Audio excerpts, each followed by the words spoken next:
Hello everyone, তো এটা আরেকটা রিভিউ হবে। এই যে মারিও বোডেস্কু, এটা বডি ওয়াশটা, ঠিক আছে? এটা আমেরিকান ইউএসের লেখাই আছে, দেখুন দেখতে পাচ্ছেন সব ইউএস সব লেখা আছে। হ্যাঁ, তো ইউএসের এটা, ঠিক আছে? কত 930 না কত নিয়েছে, 920 কত নিয়েছে, ঠিক আছে? আর এটা আমি এটা fruit glycolic acid, fruit enzyme এসব দেয়া আছে। হ্যাঁ, একটু এক্সপেন্সিভ, হ্যাঁ।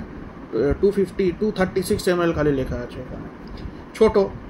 হ্যাঁ, তো কিন্তু খুব ভালো স্মেল।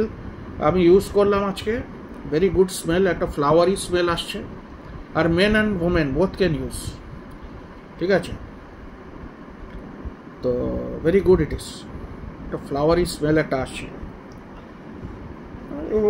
শাওয়ার জেল, এটা বডি ওয়াশ যেটা বলে। তো একটু এক্সপেন্সিভ, আমেরিকান প্রোডাক্ট এক্সপেন্সিভ হবেই। হ্যাঁ, ইউজ করে দেখলাম, কালকে ওইটা ইউজ করেছিলাম, ওই শ্যাম্পুটা, পুরো সিল্কি হেয়ার হয়ে গেল একদিনই, উইদিন 1 day। তো আমার যদি এমনি কাজ হয়, একদিনে যদি কাজ হয়, বেশি দাম দিতে হয়, আমি তো ওটাই ইউজ করবো। আমি কেন ইন্ডিয়ান প্রোডাক্ট ইউজ করতে যাবো?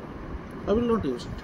আমি তো বলছি, একদিনে আমাকে রেজাল্ট দেখাতে শুরু করেছি। ওইটা কালকে যেটা করেছিলাম, যে কেরাটিন সাইরোর যেটা শ্যাম্পুটা ইউজ করেছিলাম, এটাও আই থিঙ্ক এমনি ভালো। ইউজ তো করে দেখলাম, আমি তো বললাম ফ্লাওয়ারি একটা স্মেল আসছিল যখন আমি ইউজ করলাম। তো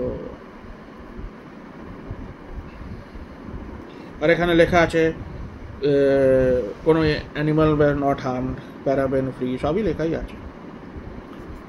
খুব ভালো এটা, এটাও খুব ভালো, একটু এক্সপেন্সিভ। বোটানিক্যাল বডি ওয়াশ কি সব লেখা আছে, সব বডি সোপ। এই লুফাতে নিয়ে এগুলো ইয়ে করতে হয়, সব বডি ওয়াশগুলো অমনি করতে হয়।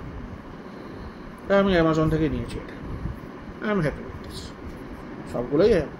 হ্যাঁ, আই এম হ্যাপি। বাই।